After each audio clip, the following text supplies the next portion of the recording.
वो कौन से 8 लोग हैं जिन्होंने बिजनेस बैलेंस शीट सबमिट नहीं करनी? सेल टैक्स के नए रूल के मुताबिक 6 अप्रैल तक हमने बैलेंस शीट को रिपोर्ट करना है। लेकिन अगर आप इस कैटेगरी में फॉल कर रहे हैं, मतलब इस तरह के बिजनेस में इन्वॉल्व हैं, इस तरह की इनकम में इन्वॉल्व हैं, तो आपके लिए ये रूल नहीं है। आज के इस छोटे से टॉपिक के अंदर हम इसको स्टडी करेंगे। आप देखें प्रैक्टिकल लर्निंग है, उसमें हूँ फ़हीम महबूब।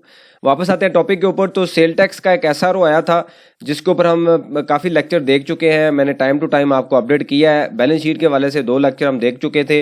लास्ट लेक्चर में हमने देखा कि बैलेंस शीट को किस तरीके से बनाना है, फॉर्मेट क्या है। और आज जो भी टॉपिक है वो ये है, काफ़ी क्वेश्चन आ रहे थे कि कौन से ऐसे बिजनेस हैं जिन्होंने बैलेंस शीट को सबमिट नहीं करना। तो सबसे पहला आता है कि अगर आप सिर्फ और सिर्फ सैलरी इंडिविजुअल्स हैं, सैलरी ले रहे हैं, तो ये रूल आपके लिए नहीं है। आपने बैलेंस शीट को सबमिट नहीं करना, आप इसको इग्नोर कर दें। दूसरा ये है कि अगर आप रेंटल इनकम ले रहे हैं और आपकी सारी की सारी प्रॉपर्टी इनकम है, या इवन सैलरी और रेंटल दोनों है, तो फिर भी ये आपके रूल नहीं है, आपने सबमिट नहीं करना। तीसरा है कि बैंक प्रॉफिट, अगर आपकी इनकम बैंक प्रॉफिट आपका आ रहा है, बैंक में आपका फिक्स डिपॉजिट है, तो फिर भी ये रूल आपके लिए नहीं है। तीसरा है कि अगर आप मैन्युफैक्चरर हैं, यानी कि कोई भी ऐसा बिजनेस कर रहे हैं जो प्लांट है आपका, और आप एज ए मैन्युफैक्चरर रजिस्टर्ड है, तो फिर भी आपने ये रूल आपके ऊपर अप्लाई नहीं होना। आपने 6 अप्रैल तक ये जो स्टेटमेंट है, बैलेंस शीट है, सबमिट नहीं करनी। चौथा आता है कि बल्कि पांचवा आता है कि जो डिविडेंड है, अगर आपकी कोई डिविडेंड इनकम आ रही है, मतलब आप स्टॉक एक्सचेंज में इन्वेस्टमेंट आपने की हुई है, शेयर की बाइंग करते हैं, सेल करते हैं, डिविडेंड इनकम आती है, तो फिर भी ये रूल आपके ऊपर अप्लाई नहीं होगा। आता है कि अगर कोई भी ऐसी कंपनी है जिसके अंदर मोर देन 1 मेंबर है, मतलब उनके जो मेंबर हैं, शेयर होल्डर हैं, वो 1 से ज़्यादा हैं, फिर भी आपने ये बैलेंस शीट सबमिट नहीं करनी।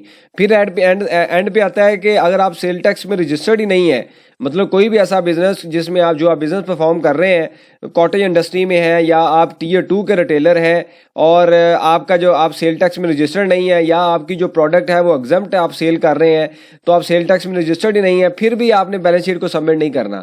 तो बैलेंस शीट को सबमिट करते हुए आपने ये 8 जो केसेस हैं याद रखने हैं। अगर आप इस कैटेगरी में हैं तो आप बिल्कुल भूल जाएं, आपके लिए रूल नहीं है। ये रूल उनके लिए है जो अदर देन डैट है। मैंने आपको बताया था कि बैलेंस शीट का रूल क्यों इंट्रोड्यूस किया गया, फेक इनवाइसेस को कंट्रोल करने के लिए।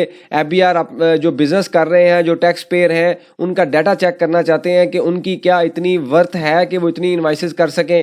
नॉर्मली क्या होता है कि 1 या 2 मिलियन की इन्वेस्टमेंट के साथ उसमें 20 मिलियन का, 30 मिलियन का, 40 मिलियन का, 1 बिलियन का बिजनेस हो रहा है, जो कि फेक इनवाइसेस के थ्रू ट्रेड हो रहा है। इसके ऊपर ऑलरेडी एफबीआई ने डिफरेंट टाइम पे 1.3 बिलियन का फ्रॉड जो है ऑलरेडी पकड़ा हुआ है। तो उस सारी चीज़ों को कंट्रोल करने के लिए नया रूल आया था, डिफरेंट हर्डल्स बनाई गई थी, लेकिन उसमें ये क्लैरिटी नहीं थी जो कि अभी हमने देख लिया है। अगर आप इस कैटेगरी में हैं तो आपने ये बैलेंस शीट का रूल आपके ऊपर अप्लाई नहीं होता। अदर देन डैट अगर आप फॉल कर रहे हैं तो 6 अप्रैल तक आपने बैलेंस शीट सबमिट करनी है। हो सकता है कि नेक्स्ट वीक में हमें कोई आरएस के ऊपर एक फॉर्म मिल जाए कि हम वहाँ पर ऑनलाइन जो बैलेंस शीट है वो सबमिट करेंगे। इससे पहले लेक्चर में हमने देखा था कि जो फिजिकल डॉक्यूमेंट है उसकी इतनी वर्थ नहीं होगी, ना ही उसको चेक किया जाएगा, ऑनलाइन की वैल्यू ज़्यादा होगी, और एफबीआर के स्टाफ के लिए मॉनिटरिंग करना भी आसान होगा। इससे रेलिवेंट कोई सजेशन हो, क्वेश्चन हो, आप मेंशन कीजिए। इसके ऊपर हम डिस्कशन करेंगे ताकि जो लर्निंग का प्रोसेस है कंटिन्यू रहे। थैंक यू वेरी मच, जज़ाकल्लाह।